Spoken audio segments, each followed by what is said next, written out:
Grab the biggest mug in the cafe, the one with the chipped reindeer on it, because Sanda episode 7. Insectivorous plants in the shade of the sun, just slithered onto our screens like a Venus flytrap dipped in nightmare nectar, and I am shaking. November 12, 2025, Science Saru drops this masterpiece on Prime Video and it feels like someone cranked the dystopia knob past 11 and snapped it off. If episode 6 was the Franken Santa vs. man-made monster clock tower apocalypse, then episode 7 is the quiet, poisonous aftermath where every friendship is a trap, every scar is a seed. And the kids are finally, terrifyingly, done playing nice. We cold open on the morning after the warehouse war. Snow is still falling like apology letters nobody asked for. Sanda's curled up on a rooftop, half-transformed beard frozen into icicle dreadlocks, staring at the city like it personally betrayed him. Shiori's cradling a barely conscious Ono, whose surgical scars glow faintly under the bandages. Think neon veins spelling, Santa was here. Amaya. She's nowhere. And that absence hurts more than any punch hail through. Cut to the single most gut-wrenching scene in the entire show so far. Amaya corners Mita. Yes, that Mita, the sweet cinnamon roll first year who's been trailing her like a lost puppy since EP3, in the abandoned greenhouse behind the school. Sunlight filters through cracked glass, turning the overgrown, insectivorous plants into a cathedral of teeth. Amaya's voice is ice. I'm breaking off our friendship permanently. Mita's face crumbles. You can actually hear the manga panel shatter. She begs, bargains, offers to fight, to bleed, to die, anything. Amaya just turns her back and says the line that will haunt me into 2026. Carnivorous plants only eat what they can catch. I'm tired of being prey, and I won't let you be fertilizer. She walks out. Door slams. The picture.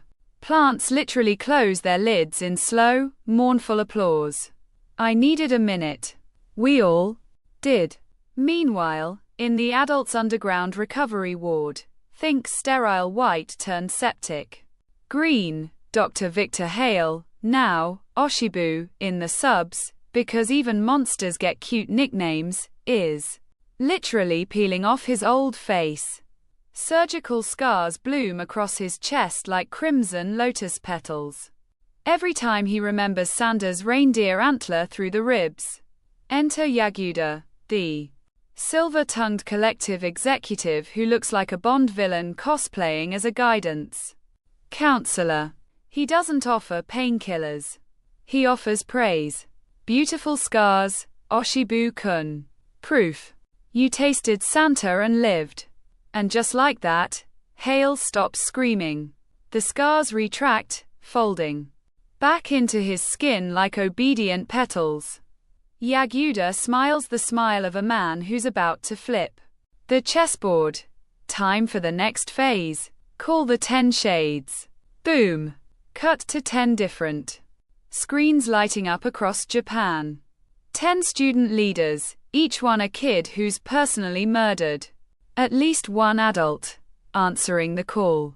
We get rapid-fire introductions that feel like Paru Itagaki speed running her villain roster. Venus, from Osaka, teeth filed to points, keeps adult finger bones as hair ties. Drosera, from Hokkaido, speaks only in insect clicks, wears a cape of frozen butterflies. Nepenthe, from Tokyo, twin braids dripping with digestive fluid that melts steel. They're not just rebels. They're gardens. Carnivorous, gorgeous, and ready to devour the sun itself. Back at school, Mita refuses to accept the friendship breakup.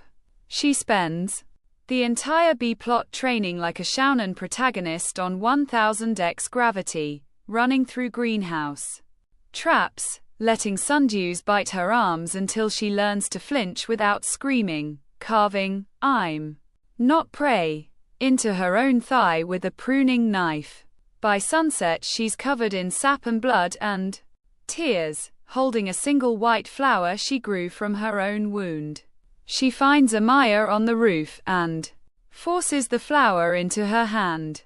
Plants that grow in the shade still reach for light. "Break me if you have to, but I'm not wilting." Amaya's hand shakes.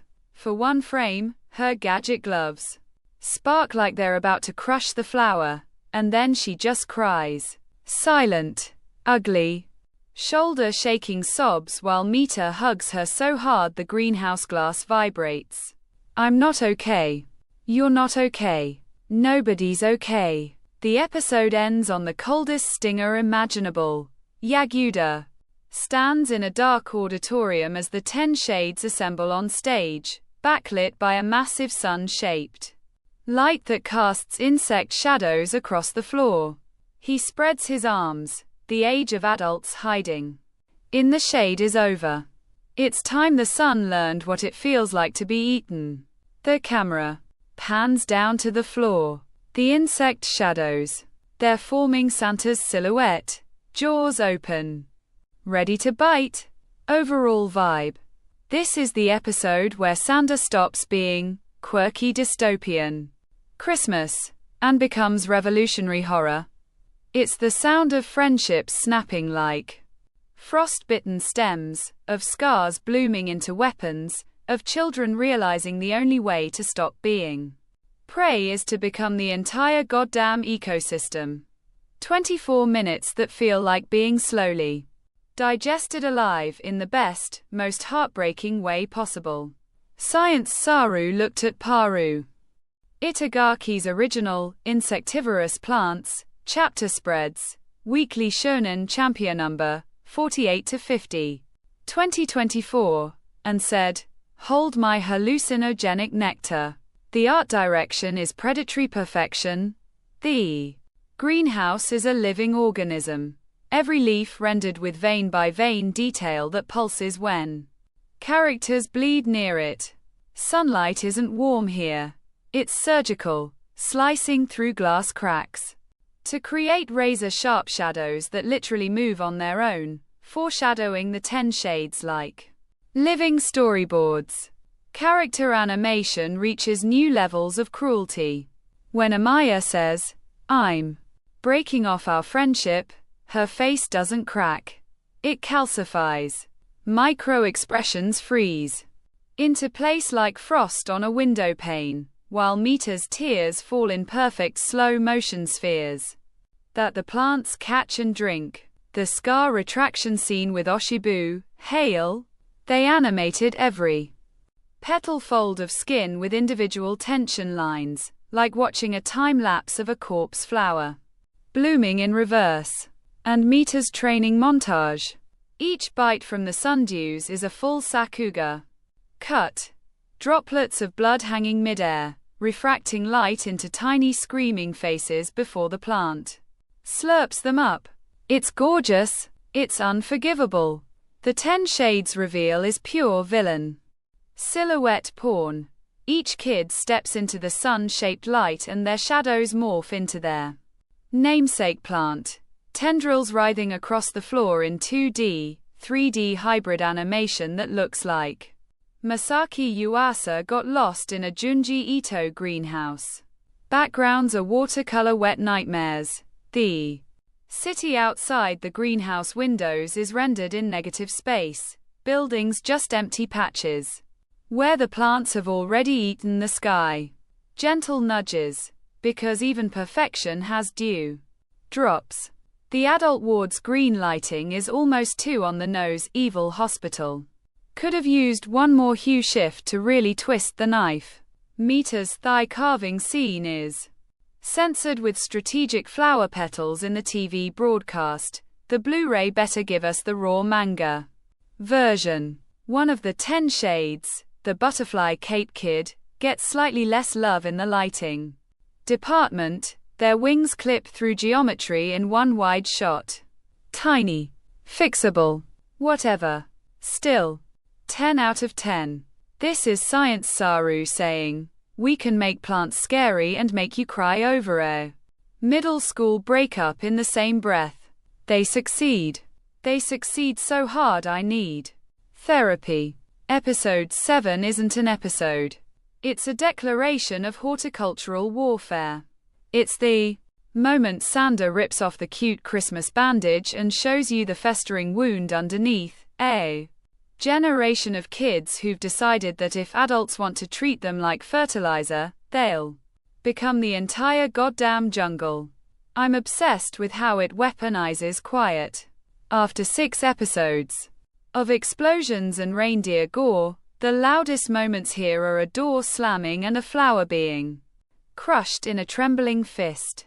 Amaya and Mita's breakup reunion is the most romantic tragedy I've seen all year, and it's between two 14-year-olds covered in plant sap.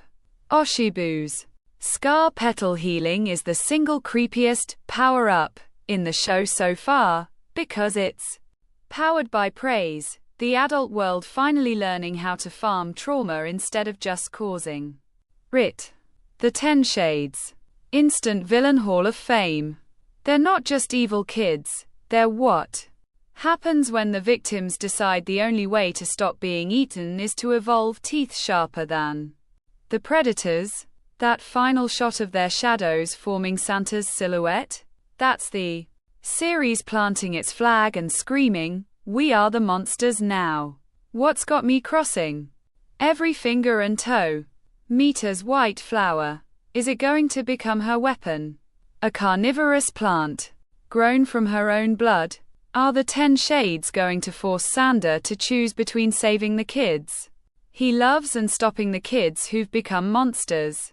When, not if, Amaya and Mita kiss under the greenhouse moonlight while the plants sing in digestive acids, will it be the most beautiful horror scene of the decade? If Sanda keeps this trajectory, we're not just watching anime of the year. We're watching the birth of a new genre, Christmas horror revolution. Pass the spiked hot chocolate. Refill the mug. Break out the industrial-grade tissues. The garden's awake. The sun's screaming, and episode 8 is going to be the bloodiest bloom we've ever seen. Over our cafe table, I'd be slamming my fist so hard the mugs jump. This is Evangelion meets the Secret of NIMH meets your childhood fear of the Venus flytrap at the garden center. I'm not ready.